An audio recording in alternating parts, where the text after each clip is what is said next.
সালামু আলাইকুম। দেশ ও প্রবাস থেকে যে যেখান থেকে ভিডিও দেখছেন সবাইকে জানাই সাদা সম্ভাষণ। বন্ধুরা, 2025-26 বাজেটে প্রবাসীদের জন্য দুঃসংবাদ আছে। কি সেই দুঃসংবাদ?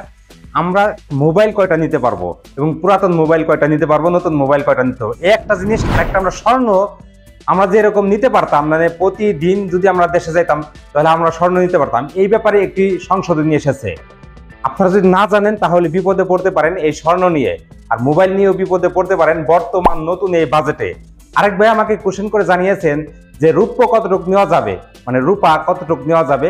চূড়ান্ত যে খসড়া আমাদের কাছে এখনো এসে পৌঁছানাই, পৌঁছালেই আমরা সমস্ত সবকিছু জানিয়ে দেবো। তবে মোবাইল এবং স্বর্ণের ব্যাপারে আমরা জানতে পারছি, আমাদের কাছে খসড়া এসে পৌঁছেছে, বিভিন্ন পত্র পত্রিকায়ও এই সংবাদটি প্রচার হয়েছে।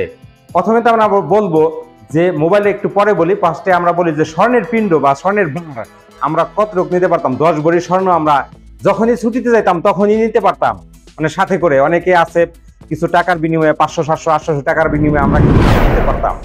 এখন থেকে সেটি আর নিতে পারবেন না। আপনি বছরে একবার নিতে পারবেন, বছরে একবার একটি স্বর্ণ বার 10 ভরি স্বর্ণ 40,000 টাকা কাস্টম দিয়ে নিতে পারবেন বছরে একবার। মানে প্রতিদিন গেলে প্রতিদিন নিতে পারতেন, এরকম আর হবে না।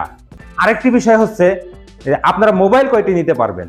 মোবাইল আগের মতোই আইন আছে, তবে আমি আপনাদেরকে সতর্ক করে বলছি, আপনারা 2টার বেশি মোবাইল নিয়েন না। তাহলে কিন্তু বাংলাদেশে বর্তমান খুবই চেক চলতেছে, এই কাস্টম অফিসাররা সতর্কতার সহিত চেক করতেছে। আপনার কাছে যদি 2টার বেশি মোবাইল থাকে তাহলে কিন্তু আরেকটি মোবাইল জব্দ করবে, এবং যেটি জব্দ হবেন, মানে 2টি ব্যবহৃত মোবাইল নিতে পারবেন, তাহলে 2টির বেশি যদি ব্যবহৃত মোবাইল নেন তাহলে জব্দ হবে। আরেকটি নতুন মোবাইল নিতে পারবেন, আরেকটি নতুন মোবাইলের বেশি যদি নেন তাহলে জব্দ করা হবে। আর জব্দ করা জিনিসগুলোর কিন্তু ট্যাক্স এবং জরিমানা সহকারে বহুত টাকা এসে যায়।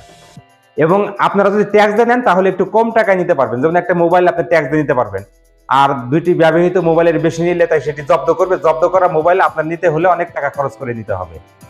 বন্ধুরা, আরেকটি কথা যেটি হচ্ছে, এটি সরকার করেছে শুধু খালি চোরাচালান এবং যারা এই স্বর্ণের ব্যবসা করেন এবং যারা প্রতিনিয়ত স্বর্ণের ব্যবসা করে নিয়ে যান, এইভাবে স্বর্ণ নিলে লাভ হতো, তাদের জন্যই এই সরকার এই আইনটি করেছে। এখানে পেপারেই বলছে, আমার কোনো ভাষা না এটি, আমি কিন্তু আপনাদের কোনো কিছু বলতেছি না। চ্যানেলটি সাবস্ক্রাইব করে দিবেন আর বন্ধুদের মাঝে শেয়ার করবেন। ভালো থাকবেন, সুন্দর থাকবেন। আল্লাহ হাফেজ।